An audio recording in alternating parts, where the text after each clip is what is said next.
Hi, I'm James, and today on the desk I have this, which is the MSI B860M Gaming Plus Wi-Fi mainboard. Now this is a board for Intel Core Ultra Series 2 processors, so the Arrow Lake S chips, featuring the Intel B860 chipset, and has a killer 5 gigabit and Wi-Fi 7 networking built in as well. So looking inside, obviously we have our board here, which has the sort of gaming motifs on the heatsink. We also have, for the Wi-Fi and Bluetooth built in on this board, we have our MSI antenna.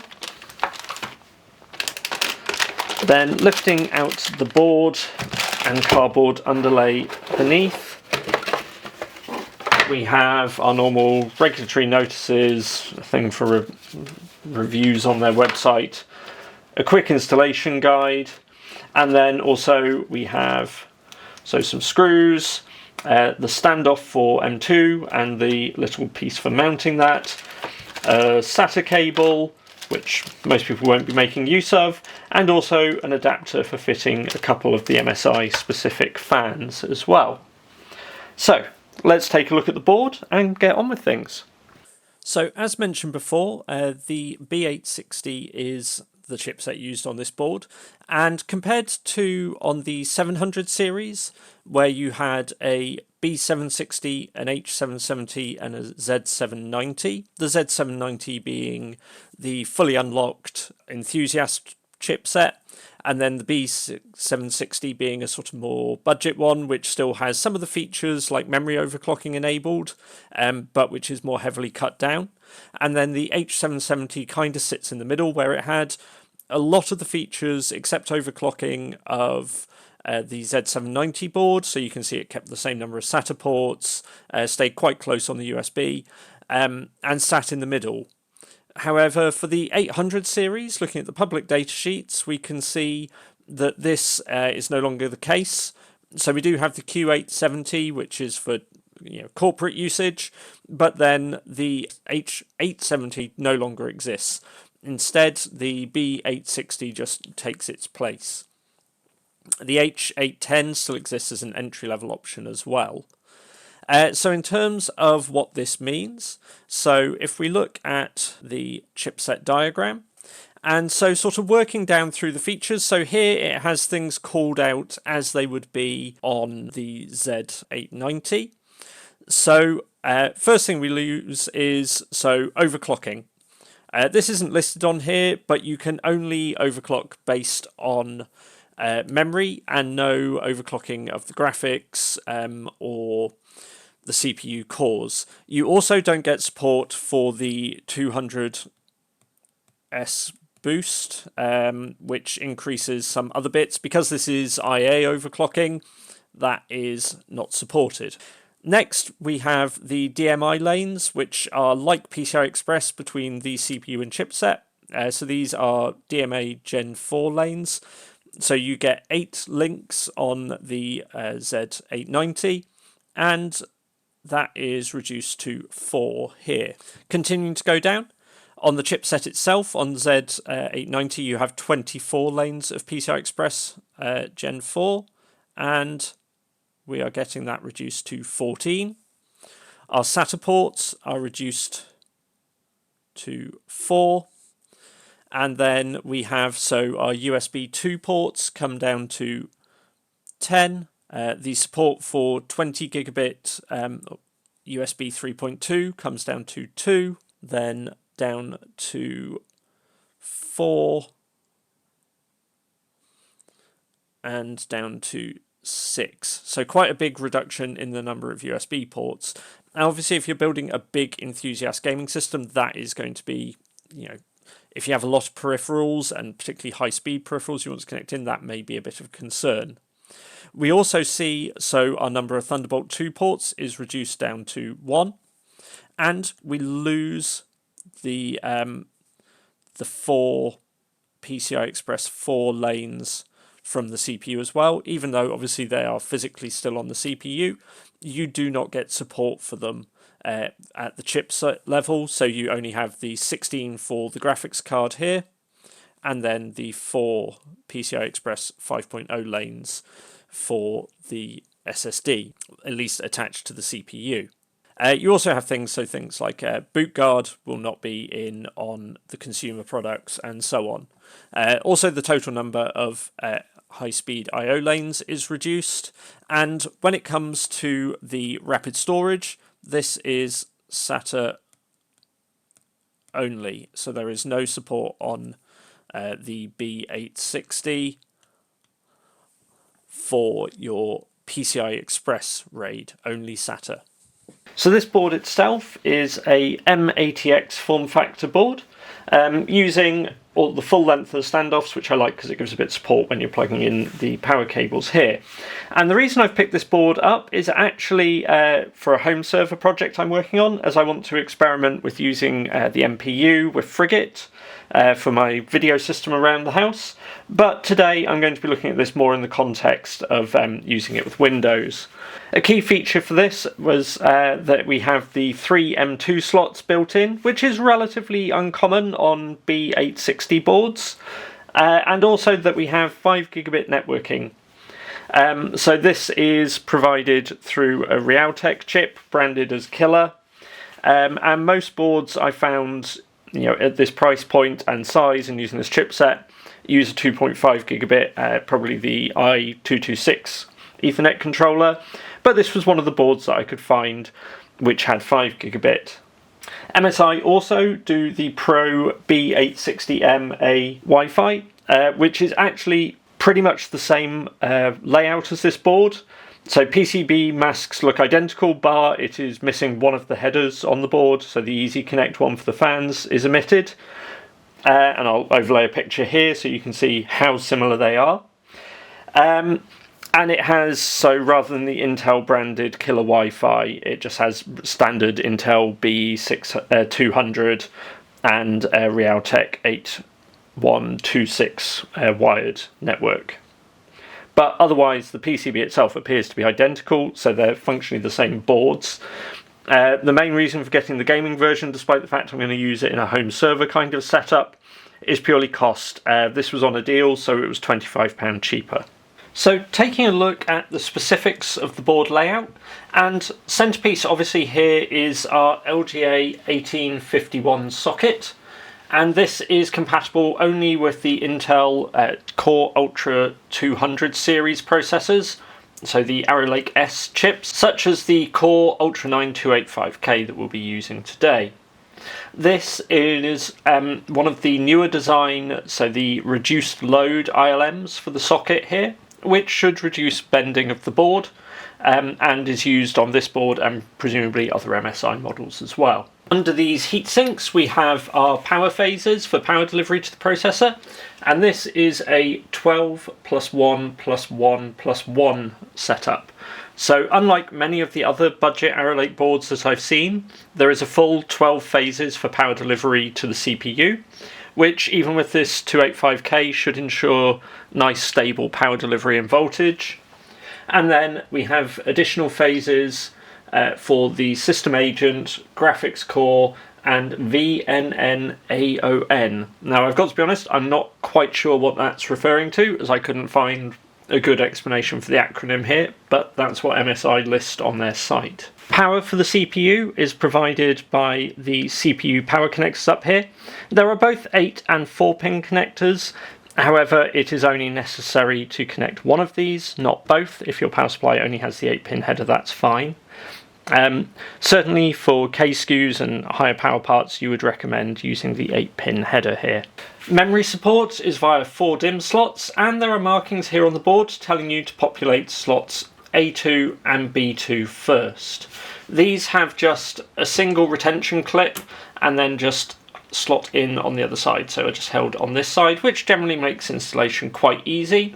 However, do be aware using a large heatsink and tall DIMMs you may have some interference issues overhanging onto there. Similarly, this heatsink down this side may be a little close for some very large heatsinks unless they have enough height to them. DDR5 memory and officially supported speeds can be a little bit complicated, but with this we have support for CU DIMMs up to 6400 megatransfers per second, and then this will reduce with regular DIMMs down to 5600 when using 1 DIMM per channel, and reduces further when using all 4 DIMM slots, so 2 DIMMs per channel, down to 4800 megatransfers per second, or 4400 if they are dual rank memory modules. Of course, these speeds are quite low when you're populating all of that, and MSI do support higher overclocked speeds. So in the case of this, up to 8800 megatransfers per second for 1 DIMM single rank, dropping down to 5600 megatransfers per second when all 4 slots are populated with dual rank memory. Obviously this is going to depend on the actual models you use, and check their supported list to see which ones they've certified for this kind of operation, and there may not be guarantees of stability, but these are what MSI support. So going through the ports in order, first of all we have our PCI Express 5.0 by 16 slot.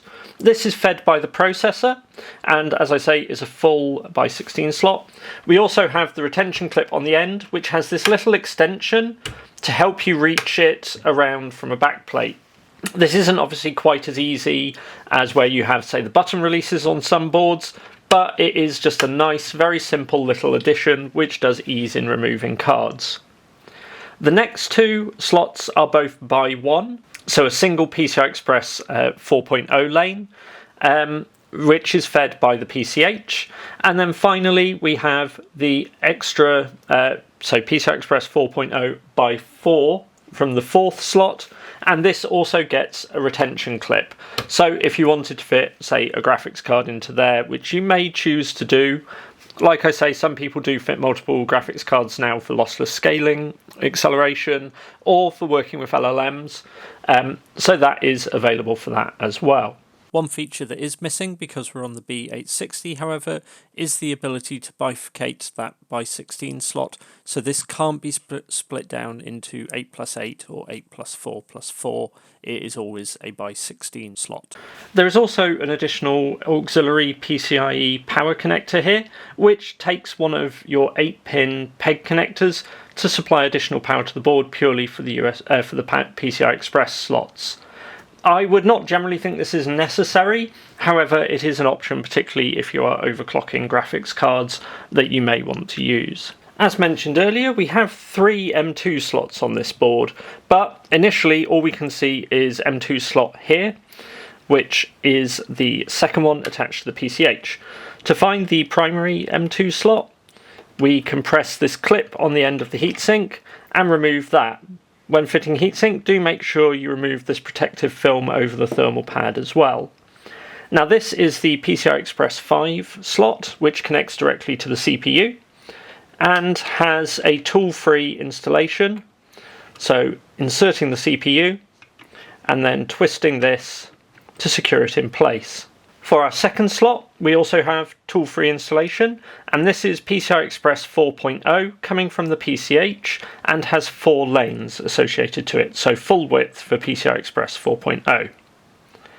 Again, tool-free, so this has a little clip here, which simply you push down, and then to remove, pull back, and it releases very easily. But of course this is only 2 of the M2 slots, so let's flip the board over. On the other side of the board we find our third M2. This again is connected to the PCH, but while it physically is the 4x4 PCI Express M2 connector, it only has 2 lanes attached to it.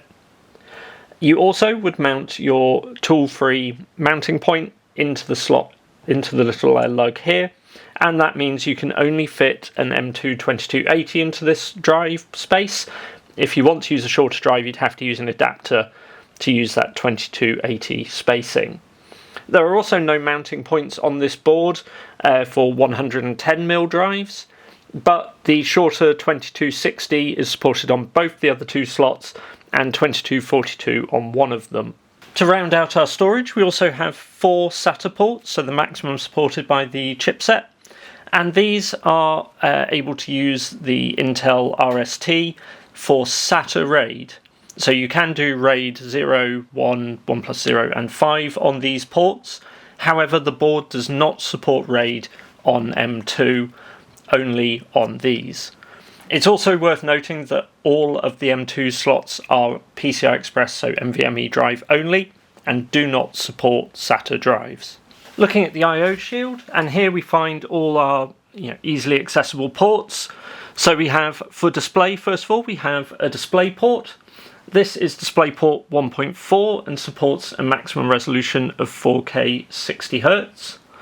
We have HDMI 2.1, again with a maximum of 4K 60Hz.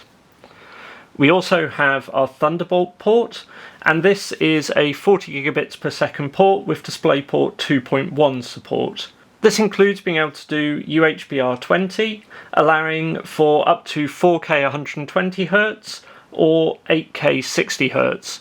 So if you have such a monitor, this is the port that you're going to want to be using with the appropriate cables or adapters. We also have a USB-C 5 gigabit connector, and again you can do display through this, I believe up to the 4K 60 range as well.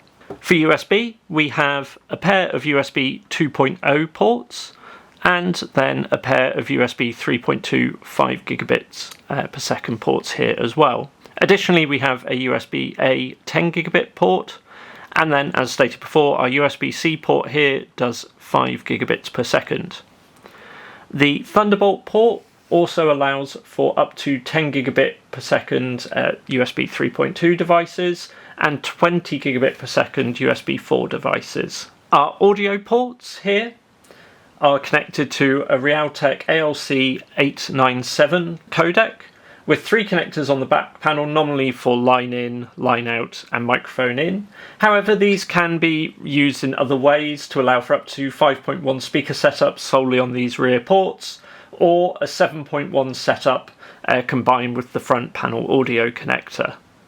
Obviously, for many people you might be using USB or HDMI to go out to your speakers, but having these is still obviously important in some cases. Worth noting is none of these have an integrated optical SPDIF, and there's no separate SPDIF or optical connection on here either. It is purely analog audio out on this board. Finally, here we have the clear CMOS button, and then the actual only other difference that I've spotted to the Pro version of this board is on there you have a keyboard and mouse PS2 port here, which is omitted from the gaming version. Working through internal headers on the board and starting off with fans.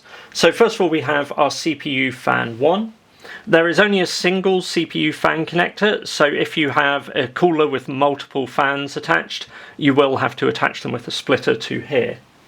This does support up to 2 amps, which should be more than suitable for pretty much any CPU cooler or fans on all-in-ones that I've encountered, and can be set in PWM or DC fan control mode.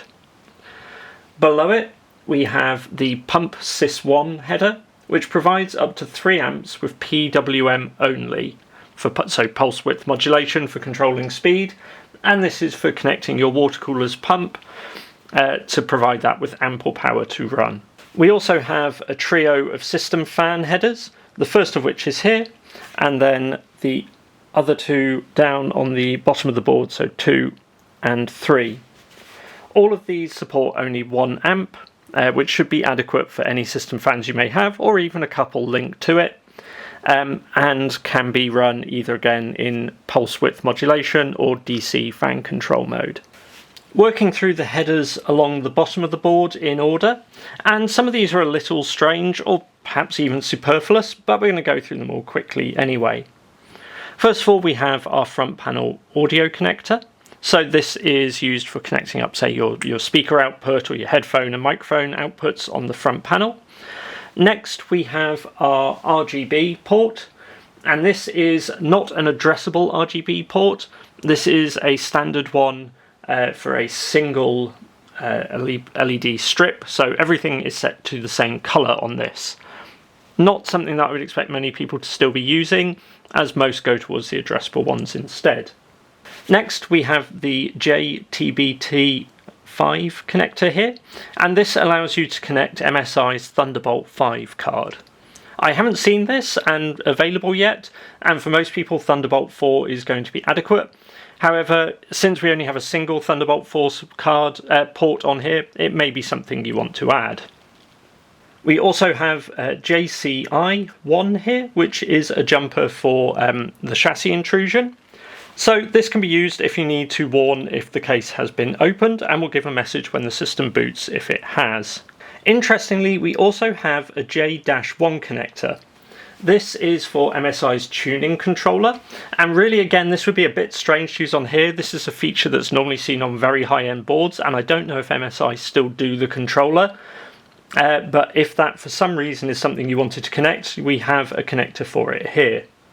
The JAF1 is for MSI's own specific RGB fans, and includes a splitter in the box for connecting multiple fans to it. We also have JUSB 1 and JUSB 2 here, and these are for your USB 2.0 front panel connectors. JARGB V2.1 is an addressable RGB connector, so what you're most likely to be using for your RGB on the chassis, and there is a second of these which is located up by the DIMM slot as well. JTPM1 is a connector to the SPI bus, which can be used for fitting a discrete TPM module. For most people this isn't going to be necessary, since you do have the firmware TPM provided in the chipset, which is TPM 2.0 compliant, but if you do have a specific need to add a discrete TPM, this jumper is here, and MSI do sell a couple options which will fit it. JCOM here then allows you to add a serial port connector, so if you have legacy usage which require that, these can be added on a separate bracket.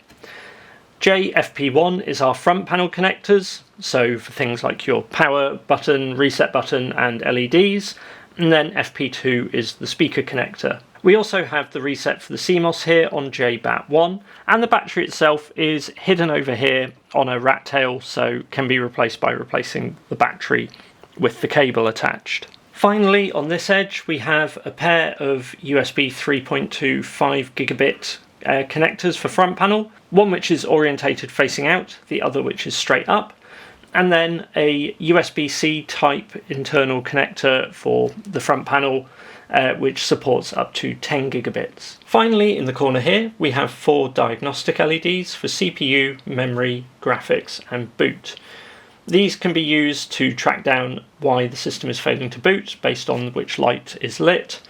And while they are not as good as a full 8-segment display postcode indicator, they are still a welcome addition on a mid-range board. So to kind of summarise on the layout here, I don't think I can pick any particular faults in what MSI have done.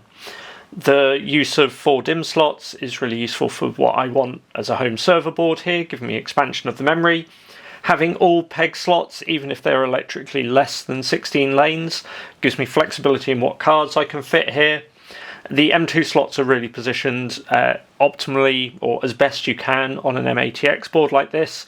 Having the third on the back obviously does make access harder, but there's not really anywhere else you could put it without sacrificing PCI Express ports.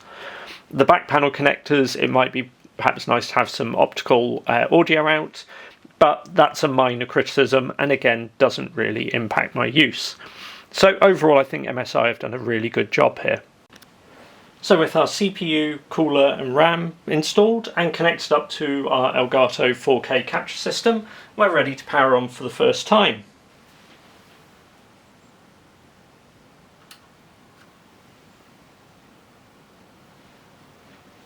And so the first boot with 32 gigs of memory installed over 2 modules took around 20 seconds to complete to the boot screen, so not a long time for memory training to take place. We can see here that with no changes made, we could have our Ultra 9 285K. We can see core voltage, temperature, and also that the 32 gigabytes of memory has been detected and is running at the DDR5 5600 megatransfers per second speed it is rated to. The BIOS starts up in the easy mode, which just gives you limited settings, so the ability to turn on and off the firmware TPM, LED control, ERP ready mode, and so on. But you also have the option, if we hit F7, to go into advanced.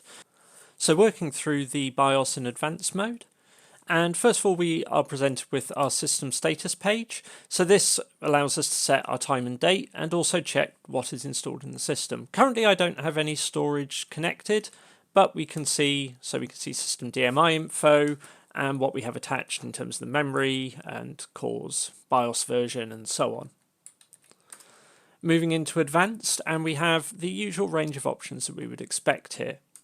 PCI subsystem allows us to set PCI gen speed for the various slots based on what they support, and we also have options like enabling resize bar, which is on by default, or disabling it, but which is set so if you have an ARC graphics card, this will work correctly with it straight out of the box. We also have the ability to turn on SR-IOV, which can be used for single root I/O virtualization support, and which I will probably be using with my build. We also have options like the native PCI Express power management, and you may want to set these correctly for your hardware, so to enable, say, L1, so link down on PCI Express adapters or M2 cards, to enable lower idling if you have components which support those. ACPI settings just has some options for the power LED and an over temperature alert. While integrated peripherals lets us go through things like enabling the discrete graphics, so you would normally leave this on auto unless you specifically wanted to turn it off. Turning on and off the LAN controller and the UEFI stack for if you want to use this outside of the OS, say for booting from network. And also setting the wireless and Bluetooth to either be Wi-Fi, Bluetooth, both or neither. We also have the RAID configuration, so the ability to turn on the VMD controller and map drives beneath it. So you have the global mapping, and you can see here we have PCH SATA mapping. So any SATA devices would be attached to the VMD, which can then be used to configure RAID. You can also enable and disable different RAID modes here, but as I'm not going to attach any SATA devices to the system, I'll leave this disabled. And we can turn on and off hot plug. Finally, in here we have the option to enable or disable the HD audio controller. The integrated graphics configuration, we do have the option to either turn on auto initializing the integrated graphics, or if I had a discrete card connected, so I could tell it to use both or just the discrete. And you can adjust the base memory allocation for the integrated graphics. Generally, you'd want to keep this at 128, but the option is there to enable it, to change it. There is also the integrated graphics multi-monitor support, so if you want to run a discrete card and the integrated with multiple monitors, and then a wholesale ability to disable the integrated graphics here. Thunderbolt configuration options you generally want to leave as default.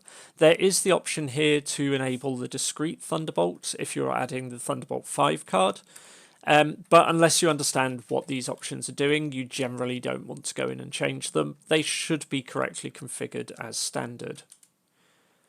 USB port settings enable you to turn XHCI handoff and legacy USB support off if you don't need them, and also to disable USB ports individually. Super I/O configuration is purely used for enabling or disabling the COM port. And power management, interestingly, the ERP ready is enabled by default.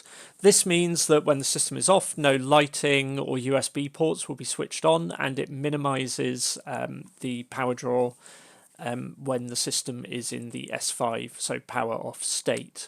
This means that this is there for the EU ERP Lot 3 regulations to try and keep the draw when the system is off below 1 watt.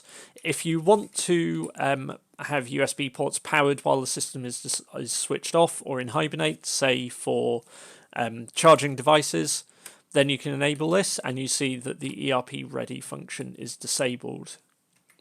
There is also a restore after AC power loss, which I would have set to power on. Because I'm going to use this in a server case, so if we have the system lose power, I want it to turn back on when we resume. Wake up events can be used for setting an alarm on real-time clock, the PCI Express or networking devices, and USB to switch the system on. Again, if you have this with the ERP mode enabled, these won't do anything, so enabling those will turn that off. There is also some BIOS, so the click BIOS configuration, so changing the default homepage. So if you want it to go to advanced or others by default, you can set that there. And secure arrays, so we don't have any SSDs connected, but this can be used to automatically erase your SSDs. And the MSI driver utility installer, this is setting so a subsys so that the board would receive the MSI driver utility through Windows Update. By disabling this, this will not happen. There is also a NVMe SSD self-test, but again, because I have non-connected, I can't do this currently. Overclocking options, there is actually a surprising amount in here. The MSI Performance preset, because this is a K SKU, sets this to 250 watts for this processor. Interestingly, I thought because this wasn't a Z890 that actually it would set the PL1, so the TDP for the processor, to 125 watts, but that doesn't seem to be the case. We can lower this in the settings here if we want to, however. There are also options for the ratio, how this is applied, and setting the ratio. I believe here you will only be able to adjust to lower them and not increase them because this is not a Z890 board, but I have not tested this myself yet. You can also enable AVX, so there is no AVX 512 on these processors, but there is AVX2 support. And going through, there are various other, so you have the ability to set your XMP profile, and also various other memory settings. So the bulk of the options we have here are voltage and memory related. And then going into the menu here, so on the advanced CPU configuration, we can see we can disable cores as required. We can also disable C states, but we really want these enabled. I know a lot of Raptor Lake boards used to switch these off by default, which really hurt idle power. And then we have various other options like speed step, turbo boost can be disabled. Also the ability, so as I said, we can adjust our, so PL1 is our long power limit, which I would normally set to 125. We can adjust the duration that is calculated on, and we can also adjust the short power limit, so PL2, and the max current. It is obviously important when changing these to understand what you're doing. Setting particularly current too high can cause damage to CPUs, and was certainly a factor in what we think we've seen on Raptor Lake. And you can adjust things like the over temperature protection. So if you want to cap the temperature of the CPU lower than the 105 default, you can do that to instigate throttling at a lower temperature, which again may be useful to some if you're wanting to keep this below certain temperatures. Security options. So we do have some options around the TPM, including the ability to select the discrete TPM if we had one installed. Again, generally you don't want to change these options, but if you have something specific you need to do, they are there.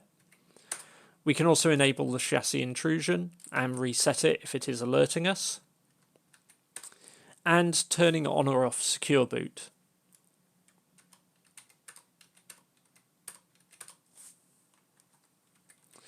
What I don't believe there is on here is an option to enable the legacy boot mode. So I have only seen UEFI options for booting these boards, but again, in 2025, I would expect that is not an issue for people.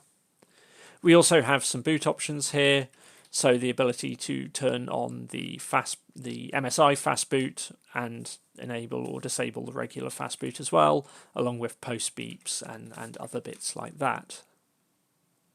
Updating the BIOS is handled through the mFlash tool.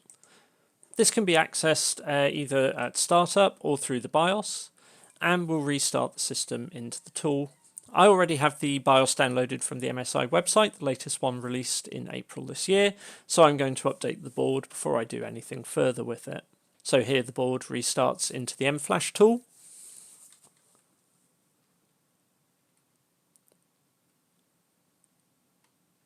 And then we can see here we have the BIOS which I've loaded onto the USB stick.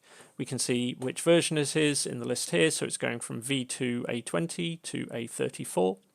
And from the initial BIOS the board was supplied with in December 16th, 2024 to the April 17th one. So I will set this going and time how long it takes. So in total the BIOS update process took around 4 minutes and required 2 restarts during that time as well.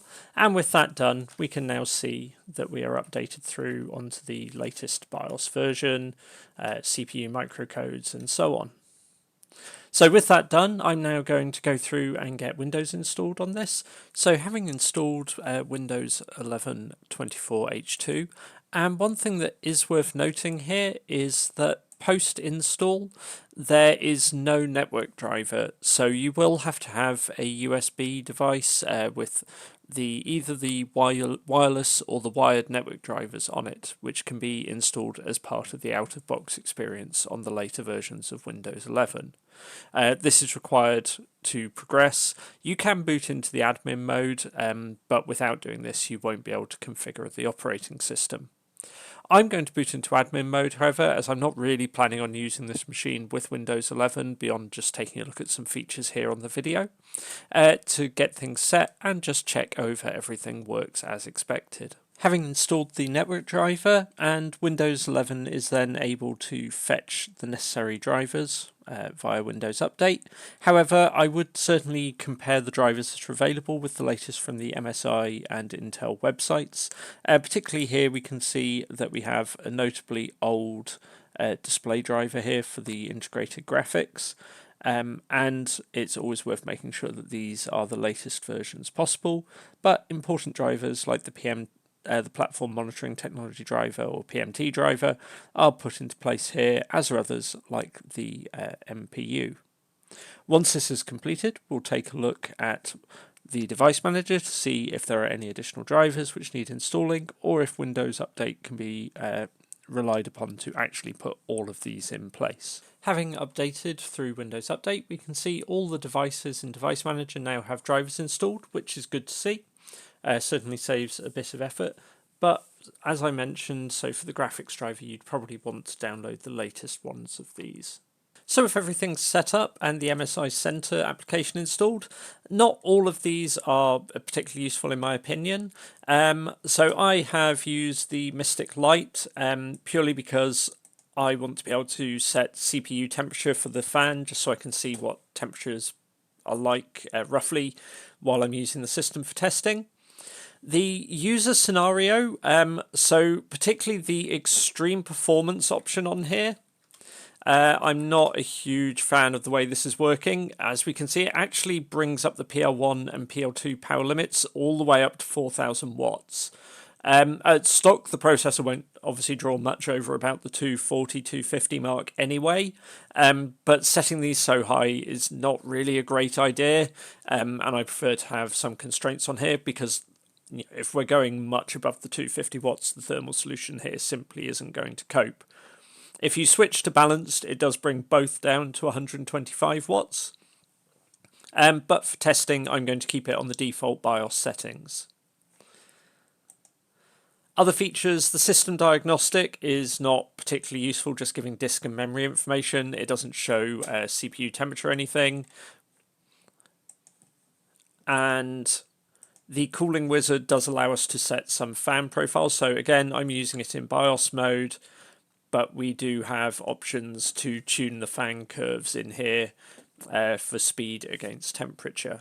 So with Cinebench 2024 loaded up, we're going to set the multi-core test running.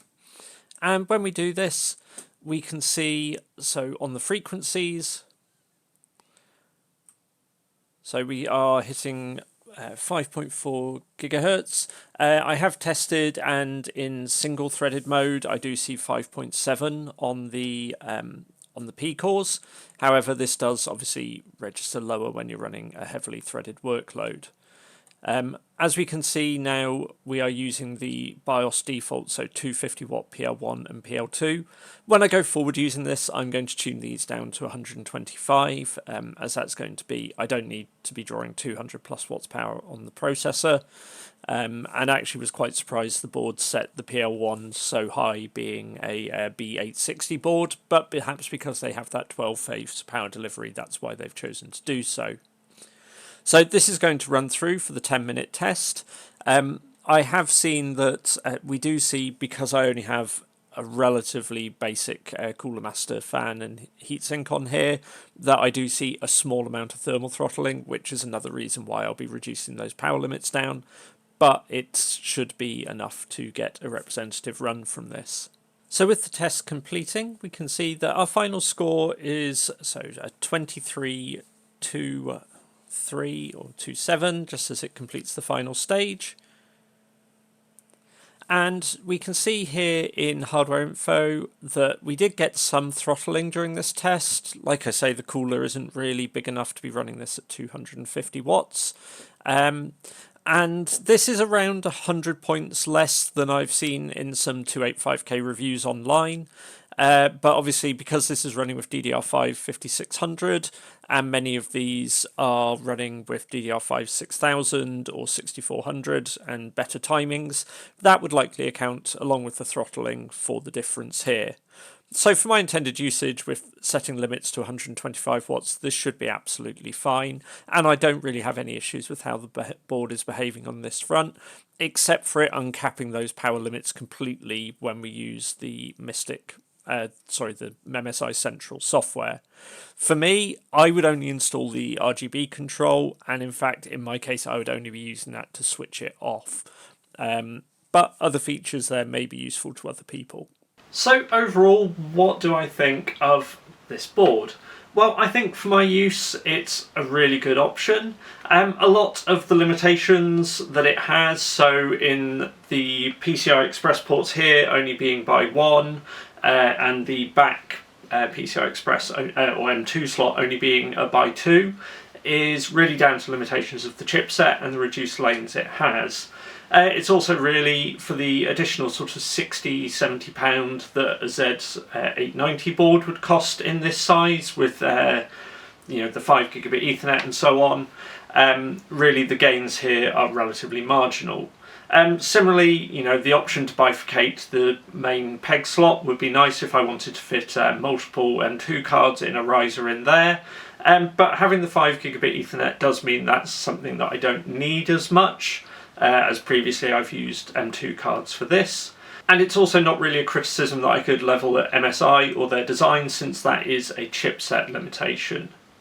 The software from MSI I could kind of take or leave, and I think there could be some additional options in the BIOS for if there was the ability to enable CSM, and specifically to outright disable SATA ports if I'm not using them.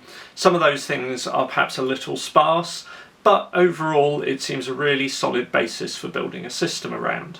So I hope you found this video useful. There are links in the description to where you can buy this board on Amazon, which is an affiliate link, and if you'd like to leave us a comment or a like or subscribe to see more in future, please do so. Thanks for watching.